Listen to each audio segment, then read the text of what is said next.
and it bumps up against some other piece of physical reality. That other piece may be us, and of course we're partial to those moments. But it doesn't have to be either. It could be just some incidental rock comes flying along and interacts with this fuzzy mass of stuff, and sure enough, it provokes it into a particular state of existence. And there were philosophers in the past that said, look, if I kick a rock and I hurt my toe, that's real. I feel that, it feels real, it's vivid, and that means that it's reality. But it's still an experience, and it's still this person's perception of it being real.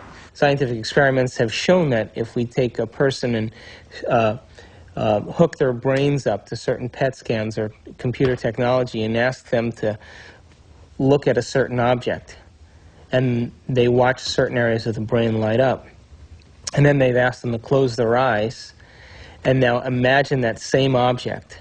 And when they imagine that same object, it produced the same areas of the brain to light up as if they were actually visually looking at it. So it caused scientists to back up and ask this question.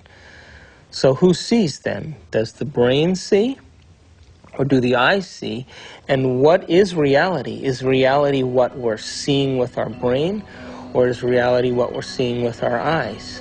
And the truth is that the brain does not know the difference between what it sees in its environment and what it remembers, because the same specific neural nets are then firing. So then it asks the question, what is reality?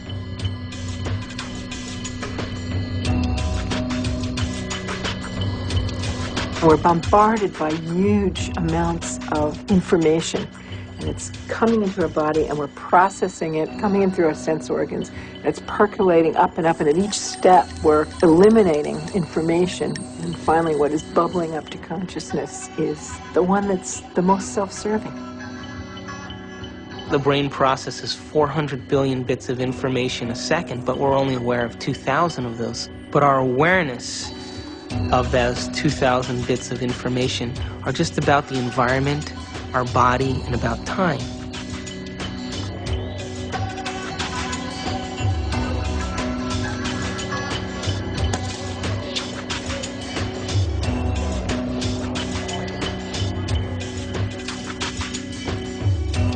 We're living in a world where all we see is the tip of the iceberg, the classical tip of an immense quantum mechanical iceberg. Hey, wow! You got a lot of shots to develop? No. Oh, bummer. Well, I'll catch you later.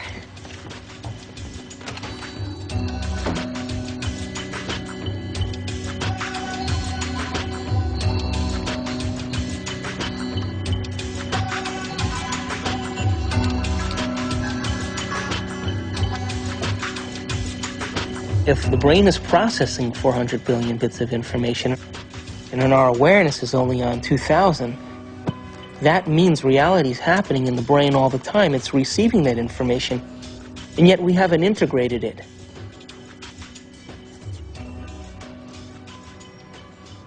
The eyes are like the lens, but the tape that's really seeing is the back of the brain.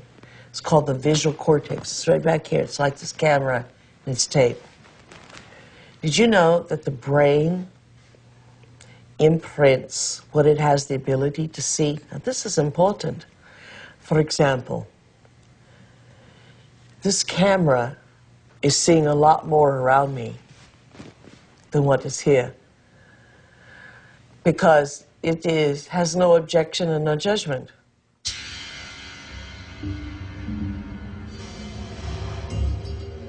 The only movie that's playing in the brain is what we have the ability to see. So is it possible our eyes, our cameras see more than what our brain has the ability to consciously project? Well, the way our brain is wired up, we only see what we believe is possible. We match patterns that already exist within ourselves through conditioning. So a wonderful story that I believe is true is that when the Indians, the Native American Indians on the Caribbean islands, saw Columbus's ships approaching, they couldn't see them at all because it was so unlike anything they had ever seen before. They couldn't see it. When Columbus's armada landed in the Caribbean, none of the natives were able to see the ships, even though they existed on the horizon. The reason that they never saw the ships was because they had no knowledge in their brains or no experience that clipper ships existed. So the shaman starts to notice that there's ripples out in the ocean, but he sees no ship, but he starts to wonder what's causing the effect. So every day he goes out and looks and looks and looks, and after a period of time, he's able to see the ships. And once he sees the ships, he tells everybody else that ships exist out there because everybody trusted and believed in him. They saw them also.